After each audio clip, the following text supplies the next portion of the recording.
और अब खबरों में आगे बात करते हैं लखनऊ की, जहां पर सूत्रों के हवाले से इस वक्त की बड़ी खबर सामने आ रही है। यूपी में बीजेपी ने हार पर रिपोर्ट तैयार की है। सूत्रों के हवाले से खबर, यूपी में मिली हार के कारण का पता लगा रही है बीजेपी की हार पर मंडल लेवल की रिपोर्ट तैयार, जहां पर बीजेपी की हार पर अभी 2 और रिपोर्ट आएंगी। सूत्रों के हवाले से ये खबर भी है।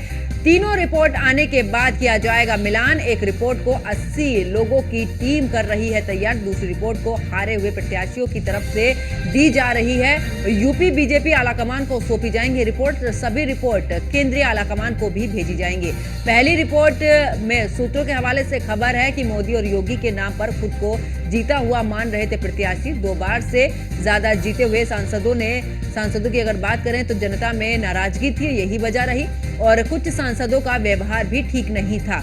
यूपी सरकार ने करीब 30 सांसदों के टिकट काटने या बदलने के लिए कहा था। यूपी सरकार की अनदेखी हुई, टिकट बदलते तो परिणाम बेहतर होता। ये भी सूत्रों के हवाले से बड़ी खबर है। यानी कि उत्तर प्रदेश में जिस तरीके से सीटें गंवाई हैं, उसको लेकर अब लगातार रिपोर्ट जो है वो तैयार की जा रही है। 3 रिपोर्ट, और तीनों रिपोर्टों की अगर बात करें तो राज्य सरकार को सौंपी जाएंगी, उसके बाद आलाकमान केंद्रीय उनको भी सौंपी जाएंगी, और देखा जाएगा कि आखिरकार कहां पर कौन सी कमी रहेगी जिस वजह से सीटें कम हुई हैं। 2 बार से ज्यादा जीते हुए सांसदों से जनता में नाराजगी, क्योंकि इस दौरान ये भी देखने को मिला कि जो सांसद थे वो पहुंचे नहीं जनता के बीच में। जब वोट का टाइम आया तब गए तो एक खासी नाराजगी रही, और शायद इन सांसदों के टिकट बदले जाते, यानी कि प्रत्याशी दूसरे होते, तो शायद बीजेपी उन सीटों पर भी पार कर जाती जिन सीटों का सपना देखा हुआ था।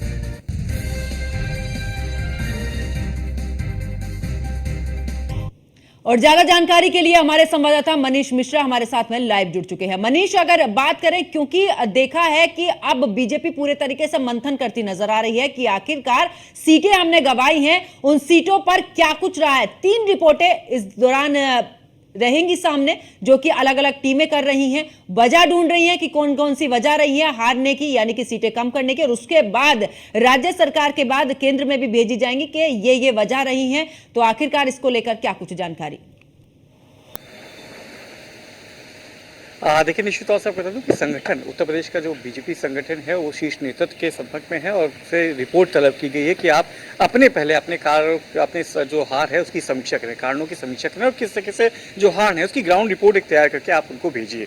तो इसमें 3 स्तरीय एक समीक्षा की जाएगी। एक जो मंडलीय स्तरीय है उसकी जो पहली रिपोर्ट है वो हमारे जो सोर्सेस है उनके कहना है कि वो रिपोर्ट प्रदेश संगठन को सौंप दी गई है। अभी 80 लोगों की 40 टीमें बनाई गई हैं, जो 2-2 लोग की टीमें जाएंगी, 80 लोकसभा सीटों में जाएंगी, वहाँ पे हार का समीक्षा करेंगे, किस तरह से जो कारण रहे हार के उनकी समीक्षा करेंगे, वो आप सामने देंगे। उसके बाद प्रदेश स्तर पे इसकी जांच की जाएगी। उन तीनों रिपोर्ट का मिलान करके उनको कंबाइन करके शीर्ष नेतृत्व को भेजा जाएगा।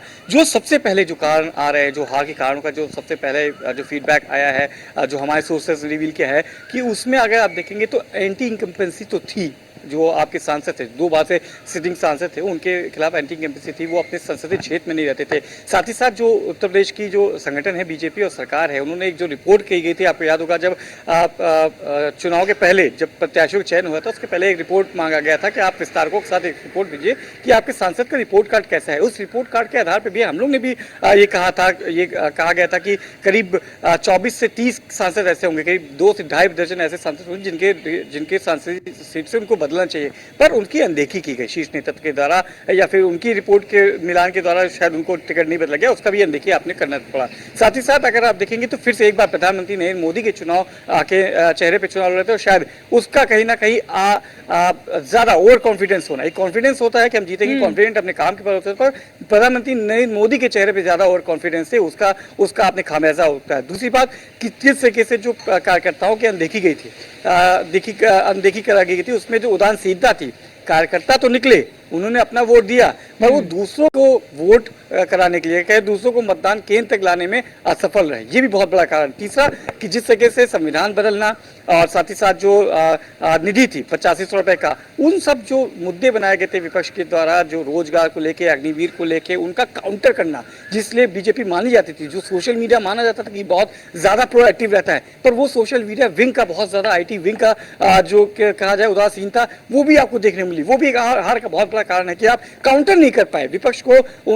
विपक्ष ने अपनी पिच पे आपको खिलाया, आप उनकी पिच पे खेलते रहे, पर आप उनका काउंटर नहीं कर पाए, और कहीं ना कहीं वो धाराशायी हो गए। तीसरा दूसरा चीज की जिस तरीके से जो इंटरनल जो कला थी, जिस तरीके से अंदरूनी कला थी, वो चाहे बीजेपी के विधायक रहे हों, वहाँ के पदाधिकारी रहे हों, उनके जो सांसद चुनाव लड़ रहे थे उनसे तालमेल ठीक नहीं था। आपको जो बूथ लेवल पे कमेटियां थी उनमें कहीं ना कहीं तालमेल नहीं था। तो इस बार कहीं ना कहीं एक जो संगठित चुनाव लड़ा जाता था बीजेपी की तरफ से, उसमें कहीं ना कहीं कमी देखने को मिलेगी और वो कारण हार का कारण बनता हुआ नजर आया है उत्तर प्रदेश में। हालांकि अभी 2 रिपोर्ट्स और सवाल ये भी उठता है कि सांसद जो हैं वो लोगों के बीच नहीं पहुंचे, लेकिन जो इस उम्मीद में थे कि इस बार हमें टिकट मिल सकता है, उन्होंने मेहनत की जमीनी स्तर पर, लेकिन उन्हें टिकट नहीं मिला। आपने सिटिंग सांसदों को टिकट दिया, तो वो भी एक बड़ा कारण हो सकता है। निश्चित तौर से मैंने पहले भी कहा था, जो कार्यकर्ता आपकी मेहनत करता है, जिसके नाम संगठन की तरफ से उत्तर प्रदेश सरकार और संगठन की एक रिपोर्ट गई थी, आपको याद होगा विस्तारकों की एक रिपोर्ट बनाई गई थी, उसमें प्रत्याशियों के नाम गए थे यहाँ से। उन नामों में अगर चर्चा करेंगे, नाम ऐसे हैं जिनको माना जाता है कि इस बार संसदीय के टिकट मिलेगा। उन्होंने बड़ी मेहनत की थी और लगातार वो अपने क्षेत्र में एक्टिव थे, बल्कि जो सिटिंग सांसद थे वो एक्टिव नहीं थे। वो घेराबंदी करते नजर आ रहे थे दिल्ली में, वो अपने संसदीय क्षेत्र में न रह के वो दिल्ली में राजनीति करते थे कि किस तरीके से अपने टिकट को बचाया जा सके। और शायद वो वही परिणाम रहा कि आपने दिल्ली में बैठ के अपना टिकट तो बचा लिया, तो अपने आप सीट नहीं बचा पाए, अपनी सीट से आपको हाथ धोना पड़ा। तो ये कहीं ना कहीं नाराजगी जरूर आपको देखने मिली और ये नाराजगी आपने देखी किस तरीके से जो कार्यकर्ता थे उनकी नाराजगी थी, जो वोटर थे नाराजगी थी। और ये प्रधानमंत्री नरेंद्र मोदी और मुख्यमंत्री योगी आदित्यनाथ की चेहरे पर नाराजगी नहीं थी, ये वहाँ के जो मौजूदा सांसद थे जो तीसरी बार सांसद लड़ रहे थे, ये उनकी नाराजगी थी, उनके चेहरे पर नाराजगी थी। उसका खामियाजा और वही खामियाजा बीजेपी को भुगतना पड़ा। बहुत बहुत शुक्रिया मनीष, हमारे साथ जुड़ने के लिए, तमाम जानकारी साझा करने के लिए।